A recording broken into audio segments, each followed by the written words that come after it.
আসসালামু আলাইকুম গাইস, চলেন আপনাদের সাথে শেয়ার করি। আমি অনেক দিন ধরে এই কম্বোটা খাওয়ার জন্য পুরো পাগল হয়ে গেছি। রাতে ফেসবুকে ঢুকলে এই কম্বোটা আমার চোখের সামনে, তারপর আমি এটা খেতে চলে গেছি। ফ্রাইড রাইসটার সাথে উইংস অনেক টেস্টি ছিল। তারপর রুটি দিয়ে মাংসর ঝোল খেলাম, তারপর চটপটি খেতে চলে গেলাম। এই চটপটিটা অনেক ভালো।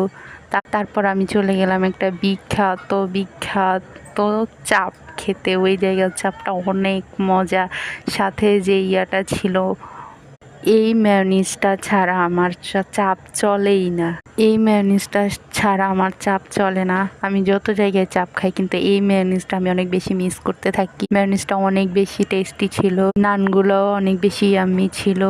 তার চেয়ে আমার মেয়োনিজটা অনেক বেশি পছন্দ। এই মেয়োনিজটার কারণে আমি এই চাপটা বেশি খাই, বারবার খাই, কয়েকদিন পর খাই। তারপর আমি বাসার মধ্যে 2 পাউন্ডের একটা কেক নিয়ে বসে গেলাম। কাজিনরা সবাই মিলে আমরা এটা কেটে খাওয়া শুরু করে দিলাম।